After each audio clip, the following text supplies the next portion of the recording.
What is holding you back?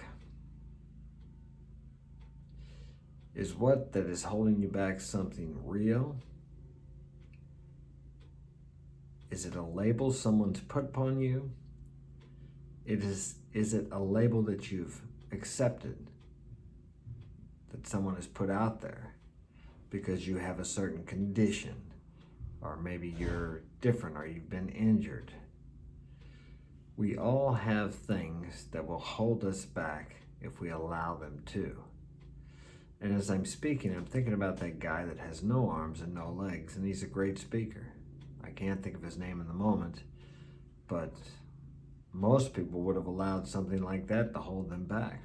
I can't say that I could have overcome that, but that's not my thing to overcome. We each have things we have to overcome. Now we can use them. Let me straighten my camera just a little bit here.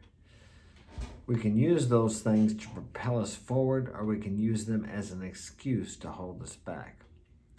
We all have difficulties in life. I think it's crooked around. It was, wasn't it? What do you think? Perfectionism. Perfectionism, that's one of mine. It's like, is that camera straight? No, it needs to go a little that way. No, it's a little more that way. Just leave it the hell alone and proceed. The only person that's going to say anything about my camera not being perfect is a hater. And we don't have any of those here. What we do have, though, is 1,462 of you wonderful people who have come here to listen to me share some of the wisdom I've learned in my 62 years of life. And I appreciate you. Thank you for joining me. Okay, the reason I brought this up, there was a guy that posted something on Facebook yesterday, and he was discouraged, and as we all get in life. And I told him, I was trying to encourage him, and he said, well, it's not as easy for me because I have BPD. And I said, I understand that. I said, but we all have things. I've been diagnosed as OCD, okay? Whatever. Think about this too. We have a pill for every ill and a name for every character defect or condition, if you like. I probably would have been considered, what's it called, ADHD. I have a son that probably is considered ADHD. Grant Cardone, I think, said he was ADHD. But these things can be turned into assets instead of liabilities. But it really all depends on how we look at them. It's really up to us to do with these things, to perceive these things in a positive way, in a way that we can use them. But this guy that mentioned that, I tried to encourage him, and he came back, and I tried to encourage him again. But he is determined to use this as an excuse to be a victim of some label someone's put on him. Okay, I'm not saying that his condition is not real. What I am saying is he can learn how to use that to further his life, but he's as a stepping stone. But he's using it as a stumbling block. I was married to a girl that had borderline personality disorder, and I'm not married to her now. She was not willing to do what it took to get through that and to learn from it. I remember sitting in the psychologist's office one day, and she just didn't want to deal with all the problems in her past. She preferred to take them out on me, and that's what had brought us to the psychologist. So she had a choice, and that day she got up and walked out, and she says, I can't face this now. And it was things that had happened in her past that had brought her to this point of having BPD. We are formed by what we experience in our life. Post-traumatic stress disorder is because people went through war. Many of these things that they put a label on are just, how do I say it, are just things that we become to deal with the life we've been given. And once we get older, and if this doesn't work for us, because these things work for us when we're younger, when we don't know how to handle the situations we have in our life. But when we get older, they become stumbling blocks. And when we can recognize, hey, I got a problem with certain things, We need to get down to the BPD and all these things are a symptom of the problem. OCD, that's some imperfectionism that I have, whatever that they say I have. I don't really, but they just put a name on it. They put a label on it. I don't have to accept that. Yeah, I like to make things perfect, but I've learned how to deal with that. I don't do things over and over and over again like I used to. I wasn't real extreme. I would do something over maybe 2 or 3 times. It still wasn't good enough. Now I'm able to just accept the fact that it's not going to be perfect. Like my background back there. It's not like I'd like it to be. But hey, I can live with it. I tell you what really helped me with the trying to be perfect. When you have 6 kids and you're raising them by yourself, my house is most of the time a disaster. Now I finally got the cleaning lady back here after a long layoff and things are looking much better. But when I lived by myself, I wasn't one of these guys that had the chrome shine and you didn't want to use the sink because it looked like it was never used, but everything was pretty well in order. But now I've learned to accept the fact that it's not going to be perfect. How important is it? Now, that's not to say that I don't always do my best, especially when I'm working on the job and I'm working for a client. I always do my best. But you have to differentiate between what is best and what is perfect, because nothing is perfect. Even if it may appear perfect, under a powerful magnifying glass, you can see where the imperfections are. But what you need to do is focus on what is good and what is correct about it instead of what is wrong with it. I was the kind of guy years ago, if I always keep my car clean, I did until I had kids. Now when I had my Lotus, I kept it clean. I kept the kids out of there most of the time. But you would say, man, it's a beautiful car. I like the paint. And I would bring you around to the other side of the car and I'd say, yeah, but look at this. You see this where this rock chipped it? See, I would point out the imperfections instead of focusing on the big picture. And that's what we need to do in life is focus on what's good and what's right about your life, what's right about you. It's amazing how a person can break his finger or stub his toe and maybe he has to limp around for a while.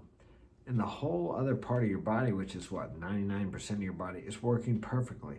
But we focus on that one part of our body that is causing us problems.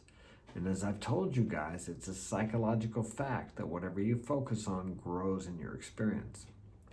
Focus on how healthy you are and you will become more healthy. Focus on how sick you are or how bad your BPD is or what are some of the other ones? ADHD, OCD. And stop and think about this. These are all just character defects or things that people have had for thousands of years. But now we're putting a name on them and labeling them so we can give you a pill for it and treat the symptom. That only treats the symptom of the problem. These things, perfectionism, that's just a symptom. OCD, that's just a symptom of the problem. I would probably say in my case, the perfectionism and the compulsive part of me was just wanting to be perfect. I know the reason how I discovered it was my mentor told me I was having some trouble with one of my ex-wives, couldn't let her go. He said, I got a friend that can help you. So I went there and talked to this guy. He was a psychologist. And actually, that was years ago, and we've been friends for the last 20 years, the psychologist. I told him, I said, I couldn't seem to let go of my ex-wife. She would leave, and then she'd come back, and I would let her come back, and it was destroying my life. And so he said, well, you probably got a little OCD. So he put me on some medication, but I still got down to the root of the problem. So I took the medication for maybe 6 months or a year, and it helped me to calm down enough or to let this woman go because it was destroying my life. She was running, gunning, doing drugs, partying, and it was not good for me or my kids, so I had to walk away from that. Okay, but I had to get down to the root cause of the problem, which was something within me. The medicine only dealt with the symptom, and it gave me enough relief that I was able to work on myself.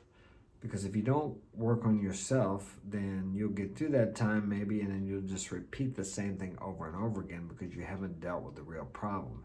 What is it that brought you to that point? How did you get yourself into that situation, and why is it you can't walk away or let someone go who's not good for you and you're not good for her? So My point is, all these conditions that they say that we have, and I guess that's okay to put a label on them, but don't accept it as a permanent life sentence. I don't suffer from these things anymore. I don't take any medication. I haven't taken medication for years. Would I take it again? If I felt that it was needed, if I talked to my mentor and he suggested it, maybe I would. I don't like taking anything. I didn't want to take anything. That was 20 years ago when I was suggested to do it, but I did, and it helped me. So sometimes we have to do things we don't want to do that are suggested to us to be able to get down to the problem. But I'm not a doctor, so I'm not telling you to take your medication or not taking your medication. I'm just telling you what I experienced, my personal experience. All I know is that most medication, like when you break your leg and you have severe pain, they fix your leg. That's the problem. But the pain is still there, so they give you medication so you can tolerate the pain, so you can heal and get better. But the medication just deals with the pain. It's not the real problem, which was the broken leg, which they did fix. And some of us have broken parts inside of us, and sometimes we have to take medication so we can, so we can get down to the problem and fix that bone, heal that brokenness inside of us. And once we do that, then many of us don't need medication anymore. So it depends on what your situation is, and always consult your doctor. My kids are loud. You hear them in there? They know I'm making a video. See, I want to get angry about that. But hey, that's what happens when you have 6 people living in your home and they're all young adults. Wouldn't change a thing. I love my life the way things are. Now, are there times when things don't go good and I'm a little disappointed or discouraged? Sure there are. I'm not one of these guys on social media that's going to tell you my life is perfect. Perfectionism. It's not perfect. And you can drive yourself crazy trying to look perfect on social media or trying to be perfect or make everything perfect. That is the perfectionism, the OCD part of me. But I've learned to accept things the way they are, most things, and change what I can. And what I can usually change is myself. I can't change anything out there much. And if it's going to change out there, it has to change within me first. And same with you. You have to change within yourself. But back to the original point of this message, if you accept a certain label and then say, that's the way I am, I can't do it, it's harder for me than it is for other people. You don't know the burdens other people are carrying. You don't know what they've had to go through. So to say that, it's an excuse. But I understand that because unless you have someone to explain to you that it's just an excuse, you will use it as such. So we need to take a look at ourselves, and it's good to talk to people. Write down the problems and things that you think are holding you back on a list. And on the other side of the list, write down what you could do to overcome these problems, to get through these problems, to use these problems as stepping stones instead of stumbling blocks. Okay, I'm going to go. Got to work out. Check out my books on Amazon. Coming Back Home, The True Adventure of Mark Daniels, moi, and The Power is Within. If you'd like to get my help personally, marksinspiration.com is my website. I have half off on consulting sessions in September. If you'd like to get some help, I'd be glad to help you. I have a lot of experience, wisdom, a lot of life experience I'd like to share with you like it's been shared with me. You can check me out on Instagram if you're watching this on YouTube at Mark's Inspiration. And if you're watching this on Instagram, Mark Daniels, Mark's Inspiration on YouTube. Podcast every Saturday night, 6 p.m. I don't know if I'll have it this Saturday, but I may go live because I'm going to Oakland, California to meet up with Afi Kingdom. Looking forward to that. And I think that's about it. I'll see you guys later. Take care.